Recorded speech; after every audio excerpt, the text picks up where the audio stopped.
Before we get started, I just want to get one quick disclaimer out of the way. Everything on this channel is strictly for educational purposes. I'm not a doctor, lawyer, or medical professional. Always follow the laws where you live. Always talk to your healthcare provider first. And remember, everything you do is your own responsibility. All right, now that we've got that out of the way, welcome to the Cannabis Classroom. I'm really excited because this is the very first video on the channel, and today I figured we'd start with the foundation of everything, my entire grow setup. We're going to go through the tent, the equipment, the nutrients, and why I picked everything I did, and hopefully answer some questions for anyone who's thinking about starting their own home grow. Now, I just want to say one thing before we jump in. If you're looking for some giant commercial facility with hundreds of plants, this isn't that. This is just a regular home grow built by someone who's completely obsessed with learning how to grow the highest quality cannabis possible. I'm not claiming to know everything. I'm still learning every single grow just like everybody else, and that's really what I want this channel to be about. We're gonna learn, experiment, and hopefully get a little bit better every grow. So let's jump in. So let's start with literally the foundation of the grow, the medium. I'm running about 70% cocoa core and 30% perlite. Personally, I love growing in cocoa. One of the biggest reasons is because it gives me complete control over what my plants are getting. Unlike soil, cocoa doesn't really come packed full of nutrients, so every bit of food these plants get is something I am intentionally giving them, which can definitely work both ways. If your feeding schedule is off, your plants are going to tell you pretty quickly. But if you got your nutrients dialed in, cocoa gives you a ton of control, and I really like that. Now those little white pieces you see mixed in there, that's the perlite, and its job's pretty simple. It helps improve drainage and helps more oxygen around the roots. Roots need oxygen just as much as they need water, so anything we can do to keep that root zone nice and healthy is going to be a win in my book. And speaking of roots, I am growing everything in 5-gallon fabric pots. These have become one of my favorite things to grow in because they allow a lot more airflow than your traditional plastic pot. When the roots reach the side of the pot, they naturally air prune themselves instead of circling around the container. That encourages the plant to grow a much bigger, healthier root system. And you've probably heard the saying, the bigger the roots, the bigger the fruit. And that's exactly what we're trying to accomplish here. Now, one little thing I like adding is called mycorrhiza, and basically it's a beneficial fungus that forms a relationship with the roots. So when I transplant a germinated seed, I'll just plant a little bit of that mycorrhiza in there with it. And as the roots grow, the fungus grows with them and helps the plant absorb more water and nutrients. Now, is it absolutely necessary? No. And can you grow amazing plants without it?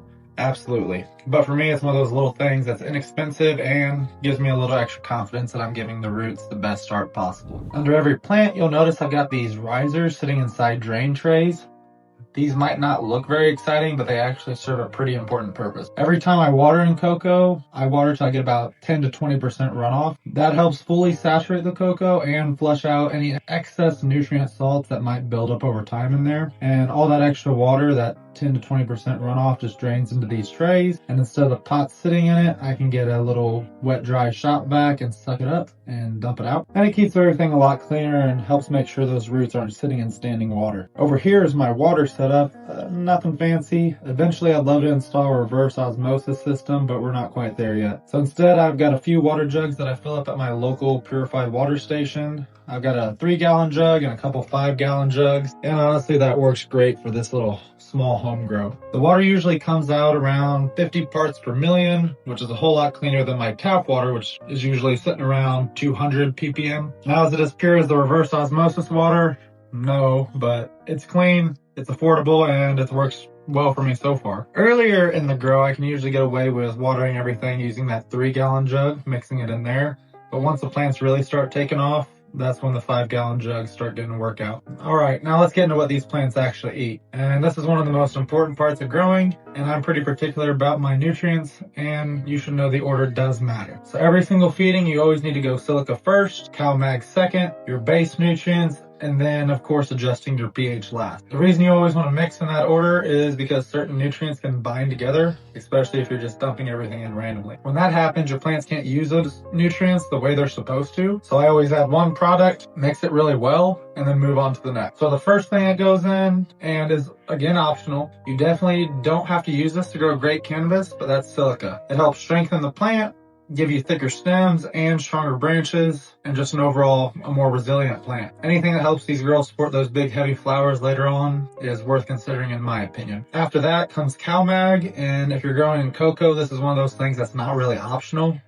Cocoa naturally holds on to calcium and magnesium, so if you don't supplement those back into your nutrient solution, you're probably going to run into deficiencies sooner or later. So silica first, then your cow mag every single time. And then we get to the base nutrients. I'm running the Athena 3-part line, which is Core, Grow, and Bloom. Now before anybody asks, no, I'm not sponsored by Athena. Everything in this tent was bought with my own money. But I chose Athena every time because when I look at grows that have really impressed me, Athena just seems to keep coming up over and over again. So I figured if I'm documenting this entire grow on YouTube, I wanted to use products that already have a solid reputation behind them. And Core is exactly what it sounds like. It's the foundation of the nutrient line and provides a lot of the essential nutrients the plants need throughout the entire grow. Grow is primarily used during the vegetative state. This is where we're trying to build a strong plant with lots of healthy branches and leaves before we ever think about flowers. And then lastly, it's time to flower. So bloom starts taking over, shifts that nutrient profile towards producing healthy, dense buds instead of just that leafy growth. One thing I really like about the 3-part system is the amount of control it gives you. Instead of just using one bottle for everything, you can adjust exactly what the plant is getting depending on what stage of growth it's in. Now, once everything is mixed together, this is probably the most important step in the process, and that's your pH. Guys, seriously, if you're brand new to this, do not overlook it. You can spend hundreds of dollars on your lights, hundreds of dollars on nutrients, and buy all the fancy equipment you want. But if your pH is way off, your plant simply can't use those nutrients efficiently. Think of it like cooking an incredible meal and then locking it in your refrigerator. The food's there, but nobody can get to it. And that's basically what happens when your pH isn't in the right range. So since I'm growing in cocoa, I like to keep my nutrient solution right around that 5.8. And usually after I mix everything together, my water ends up around 7.5, so slightly basic. So I use some pH down until I get it where I want it, about that 5.8 mark. Now, some growers let their pH drift a little bit, maybe between like 5.5 and 6.3, and a lot of the time that's perfectly fine. Personally, I like to keep it pretty close, usually between like 5.7 and 5.9, but that's just a personal preference. It only takes a minute to check it, and in my opinion, it's one of the easiest ways to avoid nutrient problems before they ever start. Now let's look at probably my favorite part of the whole setup, the lighting. For my main light, I'm running the AC Infinity Evo 6, which is designed for the 4x4 grow tent. And honestly, I think the light's incredible. Some people might throw an Evo 8 in here, which would completely fill that tent, but for me, the Evo 6 has more than enough power to absolutely fill this tent with quality light. One thing I do really like about the AC Infinity mounts is they have their power drivers outside the tent. And that might not sound like a huge deal, but those drivers generate a lot of heat. Since they're outside of the tent instead of hanging above the plants with light, all of that extra heat stays outside of your grow space. That means my exhaust fan doesn't have to work nearly as hard to try to keep everything cool, and it's just one less thing I have to fight while trying to keep my environment stable. It's one of those little design choices that you don't really appreciate until you've dealt with the excess heat in your grow tent before. And then I also have the AC Infinity ion beam light bars that I mounted on each corner of the tent, and these aren't here because they look cool. The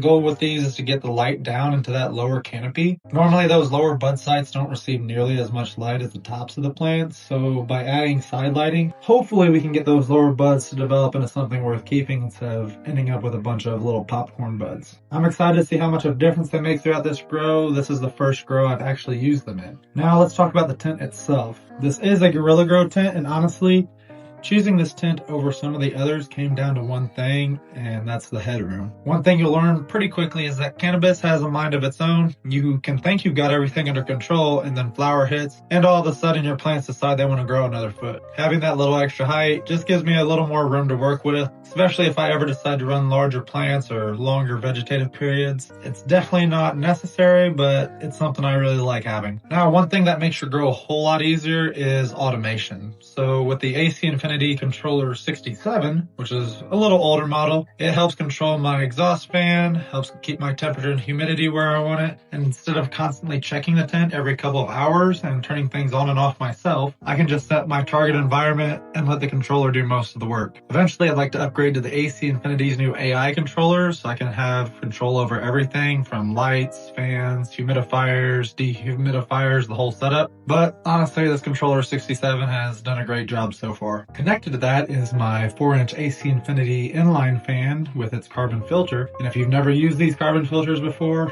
I'm telling you, you need to get one. I remember before I bought mine thinking there's no way this thing is actually going to eliminate the smell, but I was wrong. When it's hooked up correctly, it does an incredible job. It pulls all that air through the carbon filter before it leaves the tent, and honestly, it's impressive how well it works. So if you're growing inside your house or apartment, I definitely think it's one of the best investments you can make. Now let's talk about airflow. I've got 2 stationary fans mounted up top that keeps the air moving across the top of the tent, and then down below I've got an oscillating AC infinity fan that's constantly moving back and forth through the plants. And the goal isn't to beat the plants up with hurricane force winds, you just want a nice gentle breeze moving through the canopy. That airflow helps strengthen the stems, keeps humidity from building up around the leaves, and can really help reduce your chances of mold later on when those buds are starting to get nice and dense. And one thing you'll probably notice as this series goes on is that I really try to focus on controlling the environment. You can spend a lot of time talking about nutrients, lights, or genetics. I mean, all those things definitely matter, but if your environment isn't dialed in, it just isn't going to work out. So I'm trying to build a setup that makes consistency as easy as possible. And honestly, that's kind of my philosophy with the whole grow. I'm not trying to reinvent growing. I'm not trying to throw 20 different additives in. I'm not chasing every new product that comes out.